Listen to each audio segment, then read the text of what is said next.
In Part 8 of the 12-part 2013 Miami Hurricanes opponent series, I will preview a team that some think is a dark horse to win the whole thing, and that's the Florida State Seminoles, our opponent on November 2nd up in Tallahassee at Doak Campbell Stadium. Now, here's what you need to know about FSU. They are led by Jimbo Fisher, who enters his third season as the boss in Tallahassee. They come off their first ACC title in 8 years, beating Georgia Tech 21-15. He comes off a 12-win campaign and has 10 starters back from 2012, 6 on offense and 4 on defense. Now, say what you will about FSU, but their defense was very, very good in 2012. They were 6th in the nation in points per game allowed, 14.7 points per game, and their offense averaged almost 40 points per game, 39.3 to be exact. They also had 206 yards rushing and 265 yards passing average a game. They have 2 tough road games. At Clemson October 19th, likely for the ACC Atlantic Division title and a trip to Charlotte that goes with it, and their rival game against Florida in Gainesville on November 30th. Now, when you look at the job Jimbo has done up there, I have to admit, he's done one hell of a job, especially in recruiting. And they don't get Virginia Tech or Carolina on the other side this year. Now, let's break down the Noles. Offensively, E.J. Manuel, who led them to an Orange Bowl Classic win over Northern Illinois, has graduated and was the 9th overall pick to the Buffalo Bills. Now, they had a very intense quarterback battle this spring, and most likely redshirt freshman Jameis Winston wins that job, though Jimbo hasn't confirmed that yet. To show how good Winston was this spring, Clint Trickett, who was the leader going into the spring, said he was going to leave and transfer just 4 days after their spring game. Now, Winston, who was the #1 quarterback in the nation coming out of high school of Alabama, will have to hold off a challenge from sophomore Jacob Coker and redshirt freshman Sean McGuire.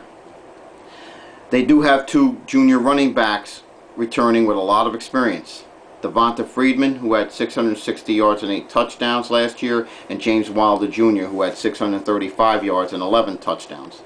And at wide receiver, this core is very deep depth-wise and is very talented to boot. They are led by junior Rashad Green. He has great breakaway speed and was their leader in catches and yards in 2012 with 57 catches for 741 yards. Also back are Kenny Shaw and Kelvin Benjamin, who both caught at least 27 passes in 2012. Now, their offensive line is very good and very sound with 4 starters back, and even their new starter, Bobby Hart, has a lot of experience. Downside here, they're not very deep, so they have to stay healthy all year, because if anyone gets hurt, this could be a very big issue in Tallahassee.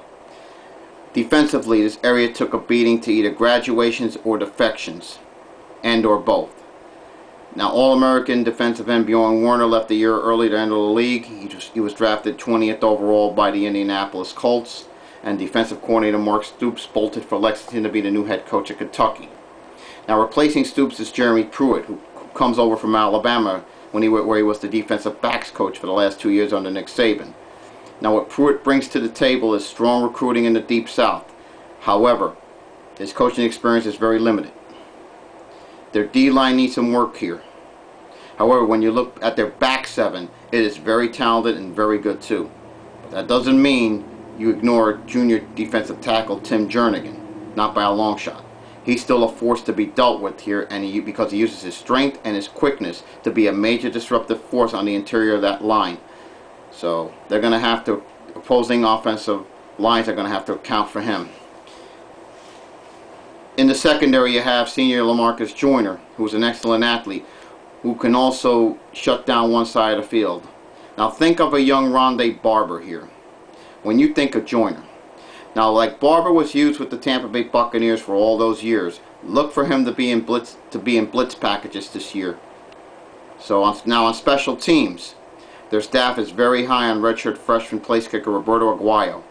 They think he could be even better than Dustin Hopkins, who departed to graduation and was drafted in the 6th round by the Buffalo Bills.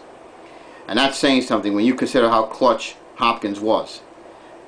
At the punter spot, they have Kaysen Beatty back after a pretty good freshman season. An issue here is that their return game needs a lot of work when you consider the fact they had a case of fumbleitis last year. Now, in closing, this hasn't been an offseason to remember for Jimbo. They lost not only a lot of starters from last year, but 6 of the 9 assistants bolted elsewhere.